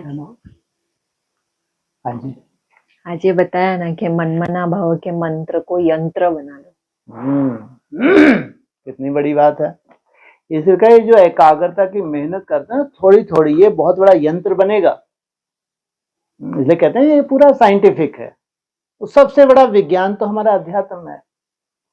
कितने भी रिसर्च हो रही है, ठीक है, साइलेंस से रिसर्च की है, लेकिन असली साइलेंस तो तुम्हारे पास है भाई। हमारे अंदर क्या कुछ है सोचो आप। वो क्या कहते हैं, आत्मा सो परमात्मा। भगवान ने आके बताया कि भैया नहीं, आत्मा परमात्मा नहीं होती है। लेकिन कल्पना करके देखो, जब तुम संपूर्ण आत्मा बन जाते हो तो आत्मा और परमात्मा के बीच में कोई अंतर भी तो नहीं रहता। कितने पावरफुल तुम प्रत्यक्ष होते हो। इसलिए ये यंत्र है, क्या है। और यंत्र बनाए किस लिए जाते हैं? दुनिया में जितने भी यंत्र बनाते हैं किस लिए बनाते हैं? दुनिया को सुख शांति मिले, यंत्रों का प्रयोग कर रहे हैं सुख के लिए। और तुम्हारा भी यंत्र क्या देगा? हाँ, सुख शांति। अगर हमको ही सुख शांति नहीं मिली, संगठित रूप में हमारी सुख शांति है, तुम्हारा यंत्र किस काम का? ये बेहद का यंत्र है, वो हद के यंत्र होते हैं, लेकिन इसके ऊपर भी प्रयोग होंगे। जब ये यंत्र कंप्लीट होते हैं तो इन यंत्रों के द्वारा भी क्या होगा? प्रयोगशाला में तो प्रयोग होंगे। हाँ जी, इसलिए केवल मनमनाभव नहीं, कहां तक जाना है? हाँ, तुम्हारा ये मंत्र क्या बन जाए? यंत्र बन जाए। तुम्हारी भी सेफ्टी तो परिवार की भी सेफ्टी। हाँ जी। और फिर ये बोला ना कि ज्वाला देवी की यादगार है, जहाँ ज्वाला नेचुरल रूप से जलती रहती है। हाँ बिल्कुल, ऐसी कैसी उसके अंदर ज्ञान की गैसेस भरी हुई हैं, और निरंतर वो गैस निकलती है और उसकी ज्वाला कभी बुझ ही नहीं पाती। माया कितना भी बुझाने की कोशिश करे, लेकिन उसकी ज्वाला स्वरूप अवस्था को बुझा ही नहीं पाती। नेचुरल सोचो। इसलिए बाबा ने क्या कहा, नेचुरल और नेचर हो जाए। जो तुम अभ्यास कर रहे हो ये क्या हो जाएगा? धीरे धीरे नेचुरल हो जाएगा, तुम्हारी नेचर में आ जाएगा। प्राकृतिक रूप से तुम्हारे जीने का ढंग ही बदल जाएगा। सोचो, दुनिया के लिए असंभव, लेकिन तुमने अभ्यास करके क्या कर लिया? सहज कर लिया। सहज होगा तो निरंतर होगा। तो क्या तुम्हारा यादगार है? कौन सी देवी? ज्वाला देवी। इस ज्वाला देवी से क्या होता है? विनाश ज्वाला प्रज्वलित होती है। किस लिए? जो असुर हैं, जो आसुरी बुद्धि हैं संसार में, कितना पाप बढ़ गया सोचो आप। पाप की अति है। तुम लोग तो कोई समाचार सुनते नहीं हो, देखते नहीं हो, लेकिन ये वास्तविकता है। पूरे संसार में पाप की अति है, अति है ना। सभी धर्म वाले मानते हैं जब पाप, घोर पाप होता है तो उसका क्या होता है? विस्फोट होता है। तो अति का अंत तो होता है ना। इसलिए भगवान अपने हाथ में कभी ला नहीं लेता कि भगवान आगे क्या करेगा, अति का अंत करेगा, नहीं। तो बताया तुम्हारा यादगार है कौन सी देवी? ज्वाला। जब तुम उस ज्वाला स्वरूप अवस्था में टिकती हो, उससे तुम्हारे जो भी रहे हुए संस्कार है वो भस्म हो जाते हैं। फिर तुम जब निराकारी स्टेज में निरंतर टिकती हो, उससे विनाश ज्वाला प्रज्वलित होती है। इसे कहा ना, जो जिनको कानून भी सजा नहीं दे सकता, ऐसे ऐसे कांड कर रहे हैं, ऐसे ऐसे भ्रष्टाचारी हैं, नेताएं हैं, ऐसे ऐसे जो पैसे वाले हैं, बाप रे बाप, कितना अनर्थ हो रहा होगा, किसी को तो मालूम ही नहीं। सोचो, माने इनको कोई सजा ही नहीं दे, खुद भगवान बने हुए हैं। सोचो, अगर इनके पास धन है तो समझो भगवान है, कानून को अपनी मुट्ठी में रखते हैं, पुलिस इनकी मुट्ठी में है। सोचो आप, इनको कोई तो सजा देगा। हाँ, इनकी सजा का प्रावधान है। कहते जब बहुत अति हो जाते तो घड़ा फूटता है। इसलिए बाबा तुम बच्चों को खास इशारा देते हैं कि इनकी मुक्ति, जीवन मुक्ति, ये भी बेचारे पाप करके क्या हो गए। हाँ, और इनके साथ साथ जो परेशान हो रहे हैं दूसरे वायुमंडल से, जो अच्छी आत्माएं भी, सब धर्म में अच्छी आत्माएं भी हैं, है नहीं, सभी धर्मों में, ऐसा नहीं कि नहीं है, हर एक धर्म में अच्छी आत्माएं हैं। तो सोचो, उन्होंने ऐसा वायुमंडल खराब कर दी, जो अच्छी आत्माएं हैं वो भी क्या महसूस करती हैं, हैं? जैसे पहले जैसे उनको राहत मिलती थी उनकी साधना में, वैसा आज वो महसूस नहीं करती हैं। कैसा वायुमंडल हो गया। इसको कहेंगे अति का अंत। इसलिए अभी एक सीन अभी बाकी है। कहते हैं ना, आगे चल के इतना और अभी बढ़े कि सभी क्या मांगे, भगवान अब तो बहुत हो गया, अब तो ऊपर उठा ले। सोचो आप, तुम्हारी संपूर्ण ज्वाला स्वरूप अवस्था और उनके अंदर से ये हाय निकलना कि भगवान इतना पाप हो रहा है, चारों से इतना अति हो गई है, अब तो ऊपर उठाओ। वहीं से प्रकृति के जो लास्ट विस्फोट हैं, अभी प्रकृति का वो रूप नहीं, अभी तो कभी किसी कंट्री में किसी स्टेट लेवल पे भी नहीं होता है। चलो स्टेट लेवल पे मान लो, कभी किसी, कितना बड़ा विश्व है? हर एक कंट्री अपने आप में कितना बड़ा है। उसके अगर एक स्टेट में भी भूकंप आया, एक स्टेट में भी अगर जल आ गया, तो पूरे कंट्री को क्या फर्क पड़ता है। तो सोचो कैसा रूप है आगे चल के प्रकृति का। ये प्रकृति सबको सजा देती है एक साथ। कितने भयंकर प्राकृतिक प्रकोप होंगे। कनेक्शन है तुम्हारी ज्वाला स्वरूप अवस्था का, है? और फिर प्रकृति का विस्फोटक रूप। उसमें क्या होता है, अधर्म का विनाश और सत्य धर्म की स्थापना। उसमें जो भी है दुनिया वाले जो साफ सुथरे हैं, ठीक है, अगर मान लो कोई ऐसा चमत्कार तो नहीं होगा, मान लो भूकंप आया, नहीं हमारा ये खड़ा रहेगा बाकी सब मिट जाएंगे, ऐसा नहीं है ना। दुनिया में भी जो भी श्रेष्ठ आत्मा, अच्छी आत्मा ही कहेंगे, अपने धर्म में चलते हैं, अच्छे ही होते हैं, तो वो उतने टॉर्चर नहीं होंगे। ध्यान रखना, कभी कभी आपने देखा होगा किन्हीं के ऊपर जब ऐसा अचानक कोई बहुत बड़ा एक्सीडेंट हो जाता है ना, तो एकदम बेहोश हो जाते हैं। और जब बेहोश हो जाते हैं, अब उनको कुछ भी नहीं मालूम उनके साथ क्या हुआ क्या नहीं हुआ। फिर जब होश आ जाए तो उनको मालूम पड़ता है कि ये यहाँ हमको कौन लेकर आया। ऐसे ही जब अगर कोई बहुत बड़ा भूकंप आए, तो उस वक्त मान लो किन्हीं के सहज मृत्यु हो जाए, तो उनको कहेंगे इन्होंने कुछ भोगा, वो मुक्ति हो गई उनकी। या कभी ऐसे बेहोश हो जाते हैं, उसके बाद जो भी शरीर का हिसाब किताब हो। तो ड्रामा में किसी का अकल्याण नहीं है। हाँ, पापियों का विनाश होगा। जो सत्य पे चलने वाली आत्माएं हैं, चाहे ब्राह्मण आत्माएं हैं चाहे लौकिक दुनिया में हैं, उनका कभी भी अकल्याण नहीं हो सकता। अंतिम समय है, लास्ट समय। और भगवान आता भी कब है? ना सतयुग में आता है, ना त्रेता में, ना द्वापर में, ना कलयुग में। कलयुग के अंत में। इसलिए सभी धर्म वाले मानते हैं कि इतना जो पाप बढ़ रहा है, अभी क्या अवतरण होना चाहिए। सभी धर्म वाले, चाहे वो बाइबल को मानते हो, चाहे वो धम्मपद है, या ये जो भी अपना अपना धर्म, उन्होंने किसी न किसी रूप से लिखा हुआ है ये कयामत का समय है। अब वो आएंगे जो भी पैगंबर हैं, तो क्या करेंगे, कब्र से सबको निकालेंगे, या तो भेजेंगे दोजख में या जन्नत में। माने सभी में जो लिखा उनको मालूम है वही तारीख है अभी जो समय चल रहा है। सबके धर्म ग्रंथों में किसी न किसी रूप से लिखा हुआ ही है। ऐसे अंतिम समय जो श्रेष्ठ आत्मा है पूरे विश्व की, सभी धर्मों की जो श्रेष्ठ आत्मा है वो भगवान जानता है ना। वो नहीं जानते, लेकिन सभी धर्मों की जो श्रेष्ठ आत्मा है, विधाता उन्हें एक एक को जानता है। अगर वो पुण्य आत्मा थोड़ी सी भी हो, मुट्ठी भर भी हो, तो विश्व परिवर्तन के कार्य के निमित्त बनेंगे नहीं बनेंगे। सोचो, उनको भगवान को उनको निकालना, तो उन सबको कौन सा टाइटल दे देते हैं? कौन सा टाइटल दे देते हैं? सभी धर्मों से श्रेष्ठ आत्माओं को निकाल के कोई टाइटल नहीं देते हैं जी। हाँ, लेकिन अब टाइटल उनका मेन टाइटल कौन सा होता है? शिव वंशी ब्रह्मा कुमार कुमारियां। सोचो, सभी धर्म की जो श्रेष्ठ आत्माएं हैं, उनको भगवान ने चुना, उनकी सबकी बैटरी चार्ज की, तब जाके इतना बड़ा यज्ञ की सफलता हुई। जब यज्ञ रचा जाता है, पुण्य के लिए रचा जाता है, शांति के लिए रचा जाता है। विघ्न तो होते हैं, लेकिन उसका रिजल्ट क्या निकलती है?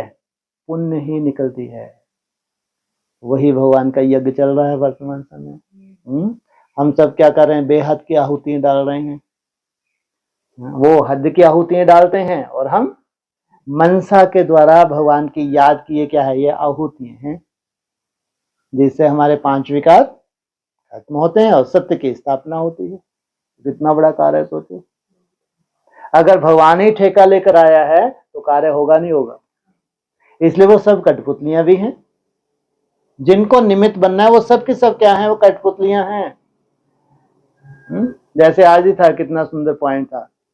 वो लास्ट में आए हैं, उनसे हाथ खड़ा करवाया, बोले समय की बलिहारी है, तुम्हारा समय ही अब है। माना हरेक को अपना श्रेष्ठ पार्ट बजाना है, वो उठ खड़ा होगा उसमें। सोचो, जिन जिनको जब जब अपना श्रेष्ठ पार्ट बजाना होगा ना, स्वतः ही, ऐसा नहीं कोई अलग से उसको कोर्स कराया गया, अलग से उसको कोई फोर्स दिया गया, कुछ ऐसा नहीं है। सोचो उस सेकंड की भी नूंद है जब अचानक उसको कोई साक्षात्कार हो जाए, घर बैठे साक्षात्कार हो जाए, कोई मुरली का पॉइंट टच हो जाए, कोई ऐसा बेचारा मिजाइल ही बोलो, मिजाइल से ऐसा देख रहा है मोबाइल से, अचानक कोई सीन से वैराग आ जाए, कुछ भी हो जाएगा, उसका समय आ गया परिवर्तन का, हो गया परिवर्तन। वो आत्मा पुण्य आत्मा बनने की तरफ अग्रसर हो गई। और उसके वाइब्रेशन से स्थापना और विनाश दोनों के लिए। इसलिए निमित्त, जितने भी श्रेष्ठ आत्मा है उनको निमित्त तो बनना है। बनाने वाला कौन? स्वयं भगवान का यज्ञ है। हाँ जी। ये प्रश्न आ रहा था अभी कि प्राकृतिक प्रकोप तो समझ में आ रहा है, लेकिन उसके बाद या उसके पहले या बाद में ईश्वरीय प्रकोप की बात करते हैं। ईश्वरीय प्रकोप लास्ट में होता है। उसमें तो प्रकृति वो रूप धारण करती है जो कभी किसी ने देखा ही नहीं। अभी प्रकृति का प्रकोप, मैं कह रहा हूं, अभी अगर प्राकृतिक प्रकोप होता है ना तो पूरा कंट्री कभी प्रभावित नहीं होता। कंट्री कितने बड़े बड़े होते हैं, छोटा भी कंट्री होगा तो भी अपने आप में बहुत बड़ा होगा, सोचो आप। और उस कंट्री में अगर भूकंप आया तो किसी हिस्से में भूकंप आया तो वहां 2-4 स्टेट प्रभावित हो जाती हैं। कंट्री बहुत बड़ा होता है। तो ये प्रकृति अपना कभी वहां, कभी कहां, कभी भूकंप के द्वारा, कभी बाढ़ों के द्वारा, कभी सुनामी के द्वारा, ये जलवा एक वैराग पैदा करती है। लेकिन अभी वो जलवा नहीं है कि चारों तरफ ये हाहाकार मचा दे। उसके लिए कौन चाहिए? ईश्वरीय प्रकोप। इसलिए जो सबसे पहला चित्र बना हुआ है, त्रिमूर्ति का चित्र बना हुआ है, उसमें आप लेफ्ट तरफ देखो, उसमें लिखा हुआ है शंकर की प्रेरणा से। वो जो अव्यक्त आत्मा है ना, वो जो अव्यक्त आत्मा शंकर की आत्मा, उसका ये पार्ट है जिसने प्रेरणा देके साइंटिस्ट को क्या निर्माण करवाया? एटॉमिक शक्ति का निर्माण कराया। सोचो आप। इसलिए बहुत से साइंटिस्ट हैं, उनका ये अनुभव है कि हमको कोई प्रेरित कर रहा है। जो हमने इतना बड़ा ये विस्फोट तैयार कर दिया है, हमको किसने प्रेरणा दी है? जो एटॉम का क्या ही निर्माण हुआ। और आपका भविष्य में पूरी रूपरेखा एटॉमिक एनर्जी आधार से चलने वाली है। अव्यक्तवाणी का महावाक्य है। भविष्य में इसी एनर्जी को यूज किया जाएगा, सबसे सस्ती पड़ेगी और कहीं विस्फोट नहीं करेगी, इतनी रिफाइन हो जाएगी। सोचो आप। तो ये विनाश के लिए नहीं भगवान ने, विनाश के बीच में नूंद हो गई, वो बात अलग, लेकिन इसका यूज है, बहुत सुंदर यूज होगा भविष्य में, इतनी साइंस इसको रिफाइन कर लेगी। तो शंकर की प्रेरणा से, वो जो शंकर वाली आत्मा है, सूक्ष्म आत्मा है, वो किनको प्रेरणा देती है? इनके सर घूम जाते हैं। ये जो बड़े बड़े साइंटिस्ट कहो, जिन्होंने इन्वेंट कर लिया है, जो राष्ट्र अध्यक्ष है, जिनके हाथ में है बटन दबाना, उसमें एक ही सबसे बड़ा शेर है। सबसे बड़ा शेर कौन है जो किसी से नहीं डरता है? कोरिया वाला, रशिया। कोरिया तो क्या हो, तो रशिया की वजह से थप थप करता है। रशिया है सबसे डेंजरस। नास्तिक हैं, आत्मा परमात्मा को नहीं मानते। अगर आप हमको दुख देंगे तो कोई नहीं बच सकता। और सबसे जास्ती आज की डेट में एटम बम उसके पास है। वो कहते हैं हर हर बम बम। सोचो आप। वो है लास्ट ईश्वरीय प्रकोप। उठो, लास्ट ईश्वरीय प्रकोप है, घोर एकदम अति हो गई और कर्मातीत अवस्था भी बन गई। एक तरफ अति हो गई है, दूसरी तरफ कर्मातीत अवस्था भी, इसलिए कहा डेट का भी कनेक्शन है। सोचो आप, तो कौन बैठ के डेट देख रहा है? क्या हम एक दूसरे को बताएंगे क्या कि इस डेट पे मेरा इतना सुंदर अवस्था हो गई? कोई किसी को लेना देना नहीं, सब अपना अपना पुरुषार्थ कर रहे हैं। लेकिन तुम्हारा वो डेट, केवल डेट नहीं, तुम्हारा वो सेकंड बहुत बड़ा नूंद रखता है। सोचो कितना वंडरफुल वो सेकंड होगा जो तुम्हारे से और उससे कनेक्टेड है। किससे? शिव से कनेक्शन है, उससे कनेक्शन है उस सेकंड का। उसी सेकंड वो तैयार बैठे हैं। ये अव्यक्त आत्मा है, क्योंकि जीत इन्हीं की होनी है। अव्यक्त भी दो तरह की आत्मा है, ध्यान रखना, नेगेटिव भी है तो पॉजिटिव भी है, इनके भी युद्ध है। लेकिन सत्य कभी भी खत्म नहीं होता, असत्य खत्म हो जाता है। जो इविल सोल है वो अपना तांडव कर रही हैं वर्तमान समय। सोचो कितनों में इविल सोल घुस रही हैं आज की डेट में, ये और अति हो जाएगी। तो उनका काम अपना है, लेकिन जो अव्यक्त आत्मा है, जो श्रेष्ठ आत्मा है, ये भी तो अव्यक्त हैं, इनका अपना काम है। तो उसमें खास जो वो शंकर वाली आत्मा, उसकी प्रेरणा से बोला हुआ है मुरली में, शंकर की प्रेरणा से। तो वो प्रेरणा देता है और उनका बटन दबाना, बस वहां से जो युद्ध शुरू होगी, वो एटॉमिक वार की बात है। वो बस समझो अब सबको ऊपर ही जाना है, या अगर जीना है तो ऐसी बीमारियों में जीना है जिनका कोई इलाज नहीं होगा। अगर मजबूरी में जिनको जीना है, क्योंकि जो आत्माएं बाद में है वो ग्लीच आत्माएं बताई है अव्यक्त वाणी में, है ना। ये जो बाद में आत्माएं उतरी हैं 200 करोड़ के ऊपर जो हैं, ये बहुत कमजोर आत्माएं हैं जिनके द्वारा पूरे सृष्टि का वायुमंडल खराब हुआ है। इनको अभी मुक्ति नहीं मिल जाएगी, ये सोचे कि इनको नहीं, बिल्कुल नहीं मिलेगी, है ना। ये तो या तो अव्यक्त रूप से इविल सोल बन के घूमेंगी, या अगर इनको अगले कुछ जन्म मरण में आना भी है, कुछ चलेगा अभी, ये चक्कर चलता रहेगा, तो बहुत ही समय के इनके अल्प आयु में ये जन्म लेंगे, शरीर छोड़ेंगे और बीमारियों में ही भोगेंगे। क्योंकि जो भी इन्होंने पाप कर्म किए हैं, ऐसा नहीं कि अभी भूकंप में दब के इनके खत्म हो जाएंगे, नहीं, इनको कई जन्म लेने पड़ेंगे। इधर स्थापना भी 100%, 9 लाख की पॉपुलेशन होनी चाहिए नई दुनिया की, वो जमदे जामदे नहीं होता। तब तक ये सृष्टि भी दुखदाई सृष्टि, जैसे नर्क सबको सजा देती रहेगी। इसलिए वो लास्ट सीन है जो ईश्वरीय प्रकोप की बात की है बाबा ने मुरली में। लास्ट में होगा ईश्वरीय प्रकोप। तो ईश्वर का ही जैसे कि रूप है, जैसे त्रिमूर्ति है, इसको क्या कहते हैं? ईश्वरीय रूप, है ना। तो ईश्वरीय प्रकोप, जैसे उसको ऑर्डर मिला है, अब उसको जाके प्रेरणा देनी है और बटन दबाना है। ये है लास्ट, वो फूटे बम। तो सोचो प्रकृति का कैसा रूप होगा। ये साइंटिस्ट जानते हैं और कोई नहीं जानता। वो जानते हैं ये जो हमने तैयार कर लिए हैं, अगर ये फूट गए तो क्या हालत होने वाली है पूरे वर्ल्ड की। वो साइंटिस्ट जानते हैं कि क्या है उन्होंने जो बना डाला। तो ये बहुत बड़ी सच्चाई है, क्योंकि अति का जब अंत होता है, जब एक परिवर्तन बहुत बड़ा फाइनली होना है, फाइनल स्टेज पे, इसके लिए सब निर्माण कराया गया है। उसकी प्रेरणा से हुआ है सब निर्माण। साइंटिस्ट तो कठपुतलियां हैं। तो ये इन्वेंशन पहले क्यों नहीं होगी भाई? आज से 500 वर्ष पहले, 1000 वर्ष पहले हो जाती। अगर अव्यक्त था तो क्या इंसान नहीं थे क्या? है? थे क्या? वैज्ञानिक नहीं थे क्या? थे। लेकिन ये इन्वेंशन लास्ट में होनी थी, क्योंकि पॉपुलेशन को इतना बढ़ना था, है ना, फिर विस्फोट होना था, इसलिए लास्ट में नूंद है। तो अति का जब अंत होना होता है, भगवान का आना और ये इन्वेंशन होना, आत्मिक और एटम एक साथ। सोचो, उधर एटम है, इधर आत्मा है।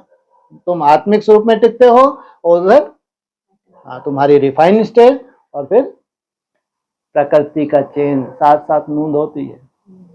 इसलिए भी ड्रामा में नूंद ही है। इसलिए अगर किसी की थोड़ी सी बुद्धि चले तो ये तो कम से कम सोच सकता है कि यार ये कमाल की बात है, ये कम से 70, 80, 100 साल में एकदम पॉपुलेशन इतनी कैसे बढ़ गई? पहले ऐसी क्यों नहीं बढ़ी? ये भी तो एक कितना बड़ा एक प्रश्न है। कईयों को निश्चय नहीं होता ऐसे कैसे हो सकता है विनाश। अरे पॉपुलेशन सबसे बड़ा कारण है आज की डेट में।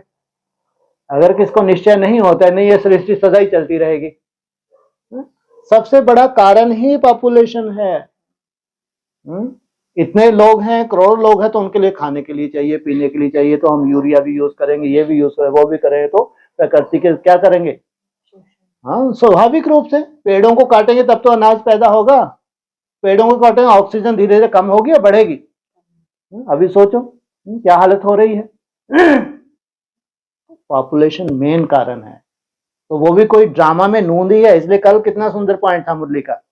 जितने भी एक्टर्स हैं, एक भी कम या ज्यादा नहीं हो सकता। परम धाम में जितने भी एक्टर्स हैं, उनको कलयुग के अंत तक नीचे आ जाना है।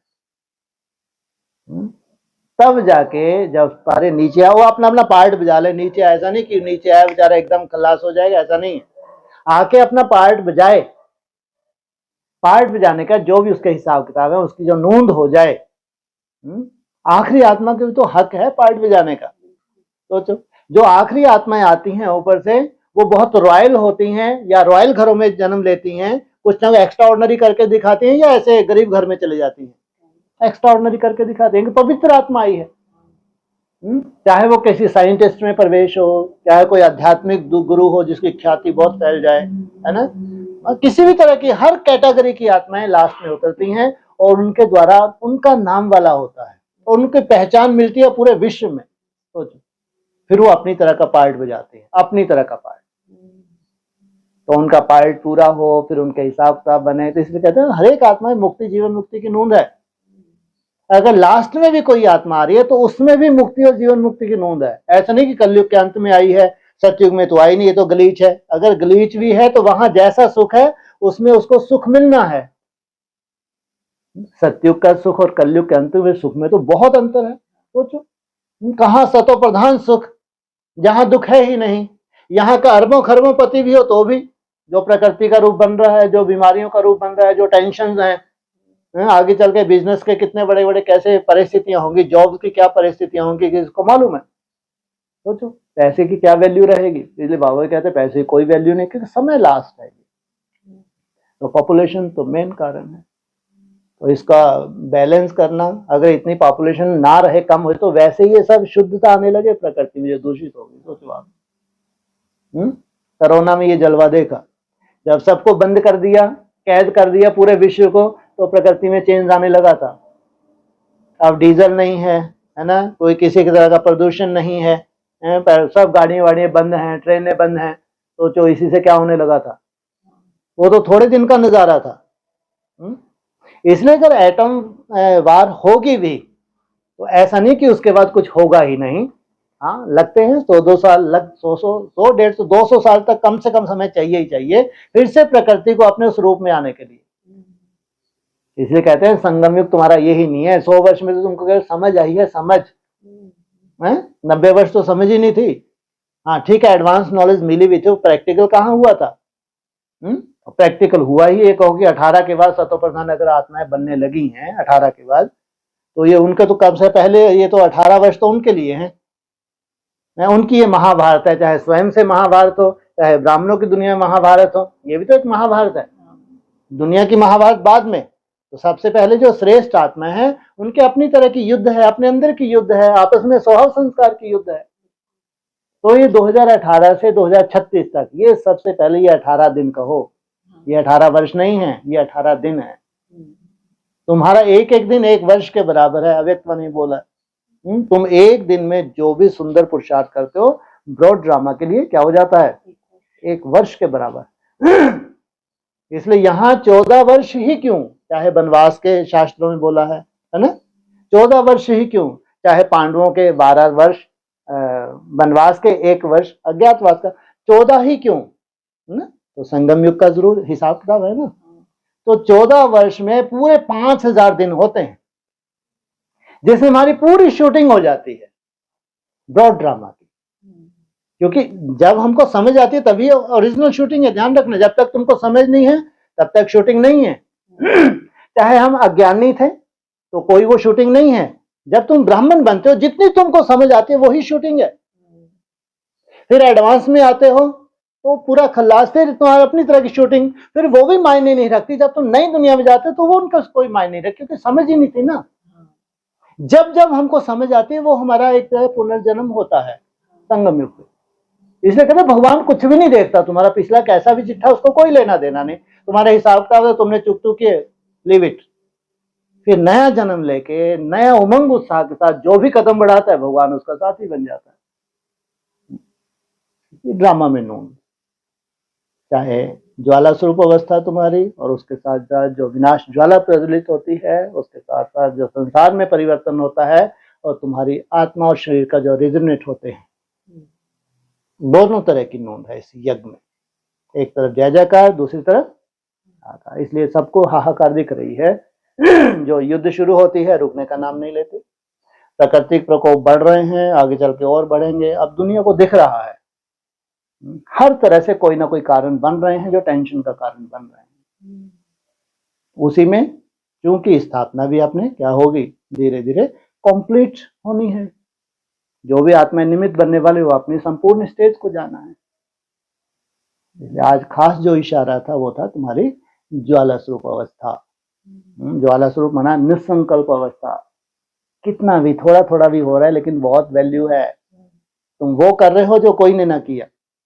असंभव है तो उस असंभव को संभव करने की कोशिश करना, तो कुछ तो मेहनत होगी। प्राप्ति इतनी बड़ी है तो मेहनत क्यों ना हो।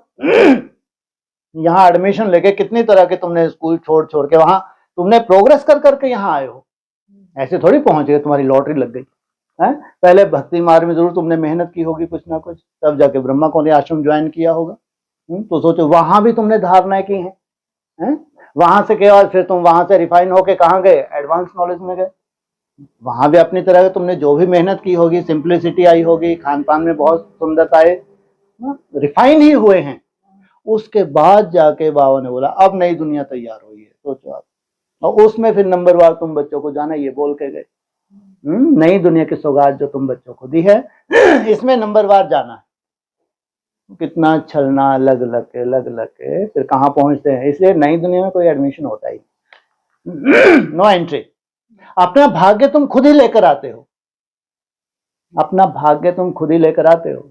और सबसे बड़ी सच्चाई यही है कि अगर तुम नई दुनिया नहीं पहुंचे, कोई तुमको ठप्पा नहीं लगा। विश्व के किसी भी कोने में जो आत्मा है वो कठपुतली है, स्वतः ही उसको बहरा गा रहा है। ऐसे ही कोई नई दुनिया में जाएंगे, वहां उनके मस्तक में ठप्पा लग गया तो पास सर्टिफिकेट मिलेगा, नहीं तो सब फेल। इसलिए भगवान का कारोबार है किसी देहधारी का नहीं।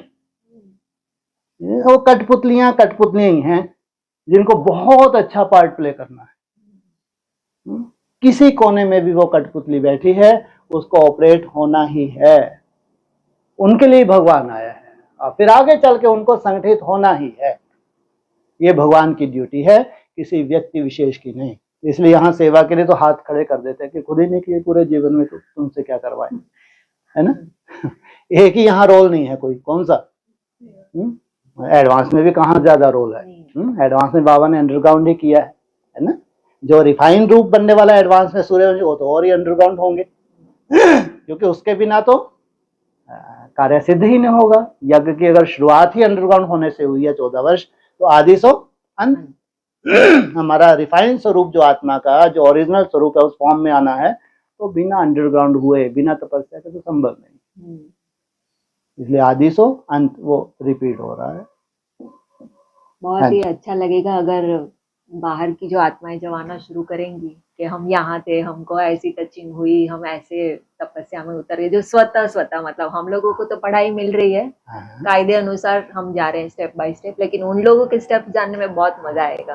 वो इसका है, उसकी अपनी अपनी तपस्या है, हर एक की अपनी अपनी तपस्या है उसको कोई छीन नहीं सकता। अब ये कितनी बड़ी बात है। चलो जैसे छोटी मम्मी का ही केस लो, एक तरह बाबा का केस ले लो, है ना। तो कर्म भोग का हिसाब देखो, है ना। ये वो आत्मा जानती है कि योग बल से कोई उसको प्रभावित नहीं होने दिया, अपने आप में थाम के रखा हुआ, जैसे इसको कहते हैं योग बल से जीता हुआ है। कितने ऑपरेशन हुए छोटी माँ के, सोचो आप। जो विश्व की सबसे श्रेष्ठ आत्माएं हैं, ब्राह्मणों के विश्व की सबसे श्रेष्ठ आत्माएं, तो उनके कर्म भोग देखो। ये कोई बड़ी बात नहीं है, अपने हिसाब किताब होते हैं। लेकिन अपनी तरह का जो तुमने मेहनत की है, पुरुषार्थ की, उसकी वैल्यू है। उनकी कोई सीट ले नहीं सकता, है ना। भले यहाँ उनको कोई भी अभी वो नहीं दिया किसी ने सर्टिफिकेट, किससे सर्टिफिकेट क्या लेना भाई, किसकी कठपुतली है वो, ऊपर वाले की कठपुतली है, वो देख रहा है, उनका पुरुषार्थ वो जानता है। आगे चल के कैसे पैर तैयार होने हैं, समान पुरुषार्थी कैसे हैं, ऊपर वाला जानता है। यहाँ किसी के सर्टिफिकेट की जरूरत नहीं। जिसका जो पार्ट है, चाहे ब्रह्मा कुमारी से है, चाहे एडवांस पार्टी है, सब अपना अपना पार्ट अच्छे से बजा पा रहे हैं। और जिनका बहुत वंडरफुल पार्ट है, वो कठपुतलियां हैं। अपने समय पे उन कठपुतलियों को उठना ही है, रह ही नहीं सकते। तो इसमें कोई क्या इंटरफेयर कर सकता है कि हम जाके उसको संदेश दें, उनको बताएं समय कम है, जल्दी उठ के दौड़ो, है? कोई रोल नहीं है। अगर तुमको चूंचा करनी भी है, तुम भी कठपुतली हो, है? हाँ, तुम भी परवश हो। अगर तुम्हारे चूंचा करने से उनको बीज डलना है, तो तुम भी परवश हो। नथिंग न्यू, कुछ भी नया नहीं है। हाँ जी। और अभी 1-2-3 दिन पहले पॉइंट आया था ना कि माया का जो ऑपोजिशन है, हाँ जी, वही तुमको पोजीशन पे आता है। माया है ही इसलिए कि तुम अपनी पोजीशन में स्थित हो जाओ। तुम्हारा स्वयं जगह ही नहीं है। बार बार माया आके झापट मारती है, तुमको बताती है तुम्हारी क्या औकात। वो चाहते तुम अपनी पोजीशन में स्थित हो जाओ। इसलिए माया से ये नहीं है कि माथा खराब हो जाए, कब तक आएगी। और तुम अपनी पोजीशन में टुक जाओ, वो बेचारी फ्री, वो भी दुखी होती होगी, है कि हाँ बार बार इनके पीछे पड़े, इनके पीछे पड़े हो। ये अपनी स्थिति में स्थिति नहीं होते हैं। कितना माथा मार रहे हैं, अव्यक्त वाणी है, दिन रात लगे हैं, कितना मंथन हो रहा है, तो भी मैं जैसे ही जाती हूँ तो फिर ये मुंह चेहरा लटका लेते हैं। तो माया किस लिए आती है? हाँ, तुम अपनी पोजीशन में स्थित हो जाओ तो ऑपोजिशन समाप्त। इसलिए बाबा भी कहते हैं माया कुछ नहीं है, तुम्हारे अंदर की कमजोरी ही माया है। बाहर का तो वो रूप बना तुमको दिखाने के लिए, वास्तव में वो है ही नहीं। तुम्हारे अंदर की अगर कमजोरी खत्म होगी, वो बाहर का रूप वही होगा, लेकिन तुम प्रभावित नहीं हो रहे, खत्म, खेल ही खत्म हो गया। क्योंकि अंदर से तुमने समझ आ गई, समझ आने से तुमने अपना परिवर्तन कर लिया, और बाहर से वही रूप आ रहा है, लेकिन तुम अपनी स्वयं स्थिति में स्थित हो, तुम्हारे लिए खल्लास, और माया भी खल्लास हो जाएगी। तो किसमें चाहती है? पोजीशन में, तो ऑपोजिशन समाप्त हो जाती है। तो बाबा ने बोला ना कि माया से सीखो, वो छोड़ती ही नहीं है अपना रास्ता, वो तुम छोड़ देते हो, है? जिस स्थिति में टिकना चाहिए। वो बोलते हैं ना कि दुश्मन अगर होशियार हो ना, तो उससे भी सीख लेना चाहिए। लेकिन इतने होशियार अपन कहाँ हैं? हमको तो झापट मार के बिठा देती है। इतनी होशियारी होनी चाहिए, इतनी दृढ़ता, जैसे वो है वैसे ही बन जाए युद्ध के मैदान में। इसलिए बॉक्सर हो, है ना, हारना ना हारना, अपने अंदर उमंग उत्साह डाउन ना होने देना, ये क्या है? साधारण बात है क्या? बॉक्सिंग में क्या होता है, एक ही तरफ से मारता है क्या? खाता भी है, खा के भी डबल हिम्मत धारण करता है। इसको चित्त करना ही है, बॉक्सिंग है। इसलिए बाबा कहते तुम बॉक्सर हो, युद्ध का मैदान में, इसमें हार जीत का खेल है, इसमें काहे का टेंशन। अगर निश्चय बुद्धि हो, कल तुम्हारी जीत होनी ही है। कब तक? तुम्हारे साथ भगवान है, जिनके साथ भगवान है, साथी जिनका भगवान है, उनकी कब तक हार होगी भाई? तो तुम हार मानते ही नहीं हो, या तो बैठ जाओ, छोड़ जाओ, ना ढंग से खाना पीना मिल रहा है, ना ढंग से सो पाते हो, छोड़ जाओ ना। छोड़ते भी नहीं हो तो जीत किसकी होगी? होगी, निश्चित रूप से होगी। ये नहीं है कि तुम जो मेहनत कर रहे हो, प्रैक्टिकल कर रहे हो, तुम्हारी जीत नहीं होगी तो किसकी होगी? साइकिल सवार का बाबा मिसाल देते थे ना, तो जब भी मंथन करते तो यही आता था कि लगे रहना है बस। बिल्कुल बिल्कुल सही, ठीक है। और किसी का कोई प्रश्न ऑनलाइन पूछ ले,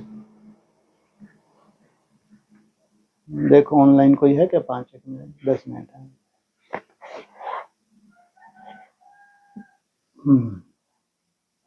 ऑनलाइन किसका कोई प्रश्न हो? ओम शांति, ओम शांति, ओम शांति। हाँ जी बोलो। दोनों ही चुप हो गए? चलो पहले तन्नू बहन को बोल दो। हाँ चलो पहले तन्नू बहन को चांस दे दो कि ऑस्ट्रेलिया में है, तो पॉइंट जो आ गया ऑस्ट्रेलिया का। हाँ जी, हाँ बोलो तन्नू बहन। हाँ जी, ओम शांति। ओम शांति। एक्चुअली कोई क्वेश्चन नहीं है भाई, तो वैसे ही ओम शांति किया यहाँ से। अच्छा, ठीक है, हाँ, हमको तो लगा ऑस्ट्रेलिया के ऊपर से बोला है शायद इसलिए कुछ आएगा। ठीक है, बहुत बढ़िया। जी मेरा थोड़ा मिस हुआ, क्लास थोड़ी सी मिस हुई तो वो सुना नहीं, पर मुझे वो पॉइंट मिल गया कि बाबा ने ऑस्ट्रेलिया को याद किया। हाँ जी, हाँ, बिल्कुल याद किया, बिल्कुल याद किया। ठीक हाँ है, जी। ओम शांति। फिर कल। हाँ जी। हाँ, ओम शांति। परवीर भाई बोलो।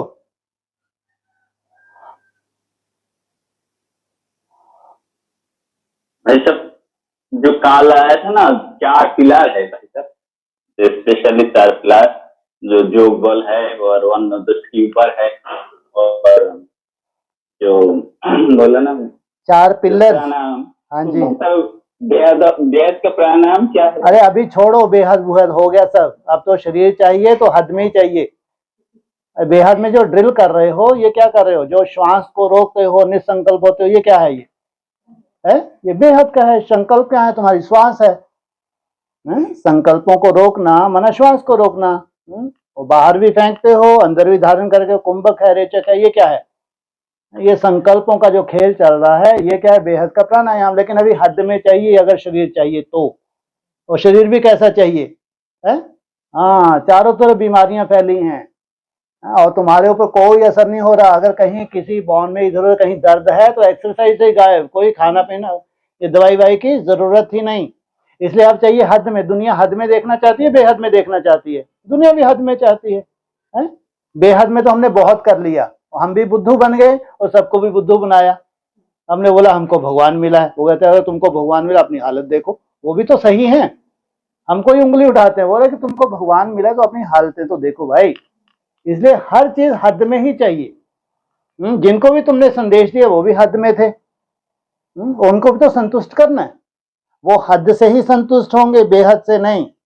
अब जो भी खेल है वो हद का ही है। इसलिए बाबा को शरीर भी चाहिए। अगर आत्मा का सुंदर पुरुषार्थ है, मन बुद्धि की सुंदरता है, तो शरीर तो चाहिए ही चाहिए। इच्छा मात्र अविद्या, थोड़ी सी आत्माएं बनेंगी, नई दुनिया पूरे नहीं बन जाएंगे। बहुत थोड़े हैं नई दुनिया में। कितने परसेंट हैं? 25% हैं आज के डेट में भी। इसलिए लेकिन जो कर रहे हैं पुरुषार्थ साधारण नहीं है। 25% अनोखे हैं, इनकी बात छोड़ो। लेकिन जो 75% है वो साधारण नहीं है। दुनिया की जो जितने ही ब्रह्मा कुमार के उनकी निगाह में एक्स्ट्राऑर्डिनरी हैं। लेकिन 25% ये बिल्कुल रिफाइन है। इनको तो अंदर में बहुत खाता है। इनके लिए 100% डायरेक्शन है, उनको भले बोल देते हैं। उनके लिए 100% नहीं है भले, कि कोई बहुत बड़ा गुनाह नहीं हो जाएगा अगर तुमने एक चपाती तोड़ निभाने के लिए खा ली, थोड़ा सा चावल कभी बना लिए, भले लगाया हुआ भले है। लेकिन कहाँ 100%? लेकिन वो 75% भी बहुत वैल्यूबल है, साधारण नहीं है। लेकिन 25 में गिनती नहीं कर सकते। इनके लिए एज इट इज, जैसा जैसा मुरली का पॉइंट है 100% लागू होता है। तो हद में भी चाहिए, केवल बेहद में नहीं। अभी अगर दुनिया को चाहिए तो प्रैक्टिकल माने शरीर से। अगर शरीर ही नहीं है तो कोई काम के नहीं। अंदर क्या कौन किसको देख सकता है? कहां से दिखेगा? दुनिया को पसंद आता है। अगर तुम्हारी निरोगी कंचन काया बन रही है तो दुनिया भी तो चाहती है भाई हमारे शरीर कैसा हो जाए, आत्मा टॉर्चर ना हो, शरीर के द्वारा सुख शांति आ जाए। अब तो बीमारियां बढ़ती जाती हैं, दवाइयां भी बढ़ती जाती हैं। अव्यक्त नहीं बोला, जितनी बीमारियां बढ़ रही हैं उतनी दवाइयां बढ़ रही हैं, और जबकि वो जहर है। सोचो, जो भी दवाई खा रहा है वो जहर का सेवन कर रहा है, साइड इफेक्ट ना हो नहीं सकता। इतनी समझ भी नहीं है कि वो एलोपैथी या होम्योपैथी को प्रेफरेंस दे, है ना? जहर को ही प्रेफरेंस देंगे। क्यों? जल्दी से ठीक हो जाते हैं, जबकि उसका साइड इफेक्ट तो है ही है। तो इतनी समझ आ जाए कि कोई भी किसी तरह की बीमारी है, कोई 6 महीने प्रयोग करके देखे, खान पीन के ऊपर प्रयोग करके देखे, एक्सरसाइज करके देखे और प्राणायाम करके देखे। सोचो, प्राणायाम कितना बड़ा चमत्कार है, कोई कल्पना भी नहीं कर सकता। सोचो, कोई प्रयोग तो करके देखे 6 मास, कितना बड़ा चमत्कार है वो। और फिजिकल एक्सरसाइज तो करके दे दो कि पहले करके देखें, और दवाइयां खाना मंजूर है ना? और फिर बोले हमारे हिसाब किताब है। कई हिसाब किताब, नई दुनिया में हिसाब किताब नहीं है। नई दुनिया गए तो मंद बुद्धि थे, क्या कहलाएंगे नई दुनिया में? तुम मंद बुद्धि थे, कमजोर बुद्धि थे, इसलिए तुम हिसाब किताब बोल के जीते रहे।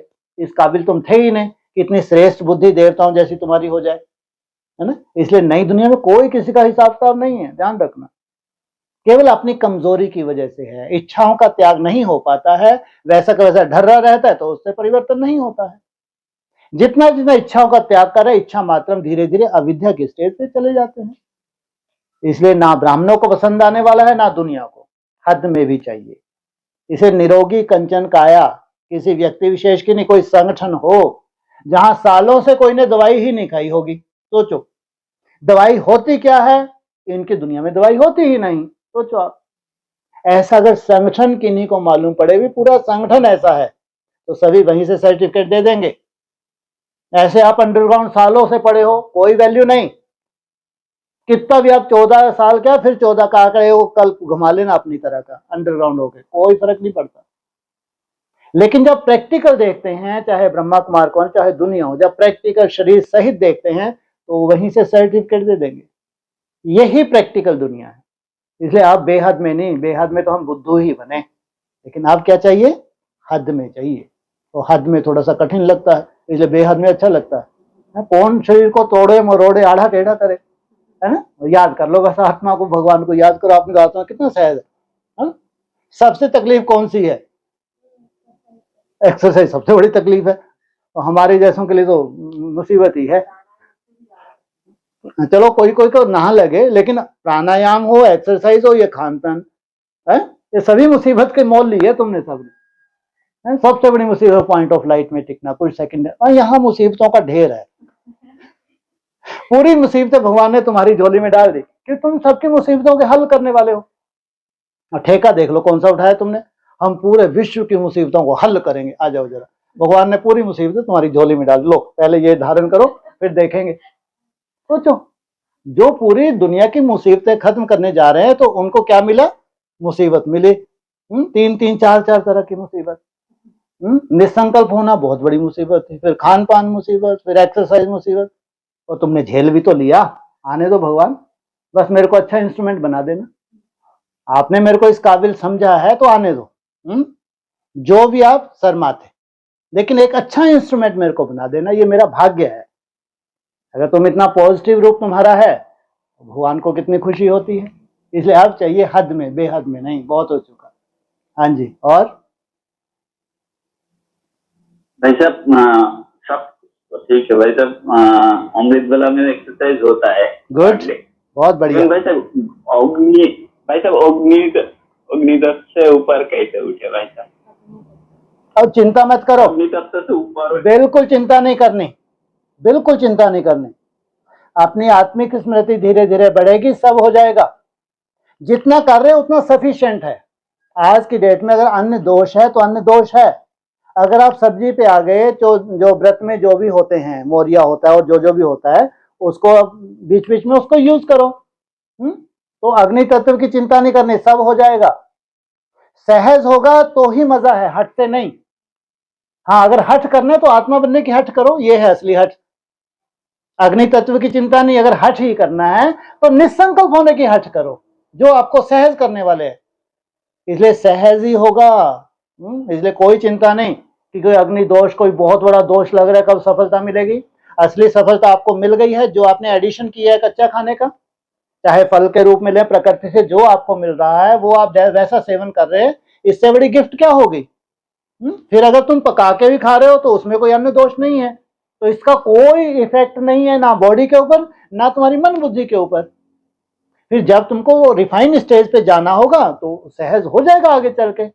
इसलिए अग्नि तत्व की कोई चिंता नहीं, सब सहज होगा। हाँ जी, और ऐसा और एक प्रश्न है, जो बोलता है ना हट्टी तो एक ही है। हाँ जी, तो भाई साहब जो भारत से पालना लेकर हाँ जी, बाहर जा रहा है, ठीक है, तो बाद में जब आएगा तो उसको पालना मिलेगा क्या? बिल्कुल मिलेगा। अरे भारत कौन होता है? भारत का बाप आया हुआ है, उसके लिए सब एक से हैं या अलग अलग उसमें बांट देगा? है? इसलिए अभी यही तो क्लासेस हो रही है भाई, नई क्लासेस हो क्या रही हैं? भारत की क्या ताकत है? कि मैं स्वयं को स्वर्ग बना लूं, कि मेरी पालना में आए, सर पे हाथ रख दूं, ये स्वर्ग में गया। ये फालतू बातें हैं भक्ति मार्ग की। कोई अपना जितना पार्ट में जाके चला गया, उसका पार्ट था, अब जब उसका समय होगा आ जाएगा, वेलकम। तुम कौन होते हो ऐसे कोई बाउंड्री बनाने वाले हैं? हाँ, जब तक उसको नहीं आना है वो आ ही नहीं सकता। लाख कोशिश करने के बाद भी नहीं आ सकता। आप कोशिश करके देख लो, फोन से समझा के देख लो, नहीं आएगा। और जब उसका आने का समय है तुम रोक के दिखाओ, हम क्यों इंटरफेयर करें, है ना। नई दुनिया से कहते हैं जो नेचुरल रूप से जो चल रहा है उसमें कोई इंटरफेयर ना करे। हाँ, अगर इंटरफेयर करना है तो अपनी अवस्था में इंटरफेयर करें। हमको बहुत सुंदर हमारी अवस्था बनानी है। बाकी जो ऊपर वाले का कार्य चल रहा है सब कठपुतलियां हैं, एक्यूरेट पार्ट प्ले कर रही हैं। उसमें आपको केवल अगर दे सकते हो तो शुभ भावना, शुभ कामना, केवल अगर दे सकते हो, है ना। तो ये तो बहुत बड़ी ताकत होती है शुभ भावना। कैसा भी हो, कैसा ही पार्ट बजा रहा है, लेकिन अगर आप दे सकते हो तो उसके प्रति हाँ शुभ भावना दे सकते हैं। बाकी आगे किसका क्या पार्ट है, कैसा पार्ट है, आना है नहीं आना, हम तो ये बोल रहे हैं विश्व के किसी को नहीं बैठ के कोई पुरुषार्थ कर रहा है तो कौन सी दुनिया में है वो, नई दुनिया में है ना। आज नहीं तो कल ये संगठित हो जाएंगे और उसको ऊपर वाले को इनको संगठित करना है। बिना संगठित हुए 16,000 के तो प्रकृति का परिवर्तन ही नहीं हो सकता। इसलिए जहां भी हैं इनको संगठित होना है आगे चल के, तब जाके कार्य संपन्न होगा, यज्ञ की सफलता होगी। हाँ जी। और भाई साहब अभी जो दवाई का बात आ रही था ना, जी, तो भाई साहब हम तो 3 साल दवाई नहीं लिया था, अभी जब बुखार आया अच्छा तो दवाई ले लिया। कोई बात नहीं, कोई फर्क नहीं पड़ता। लेकिन तुम्हारी दवाई भी वो होम्योपैथी है, कोई चिंता नहीं, ज्यादा भोगने की जरूरत नहीं है, हाँ, ज्यादा वही। समझदार भी नहीं बनना है। लेंगे हम होम्योपैथी, आयुर्वेदिक, जब भी जरूरत पड़े लेना है इसको। हाँ, कोई इसने जल्दी से ठीक होके जल्दी से फिर फील्ड पे आ जाए। हाँ, हम हट से दवाई नहीं ले रहे हैं, उतना ही वो चीज बढ़ गई और नुकसान हो रहा, फायदा हो रहा है। फटाक से आपने दवाई ली, ठीक ठाक हुए और फिर दौड़ने लगे। इसलिए बिल्कुल भक्ति मार्ग की तरह नहीं लेना है। जब जरूरत पड़े तो जब मौसम चेंज होता है थोड़ा बहुत नीचे ऊपर होते हैं, उसमें क्या बड़ी बात है। और आप लोग तो बाहर हैं, फील्ड में ही आना जाना भी पड़ता है, इसलिए जब जरूरत पड़े तो लेंगे। हाँ जी, ठीक है भाई साहब, ओम शांति। हाँ जी, हाँ, ओम शांति। चलो 7 बजे।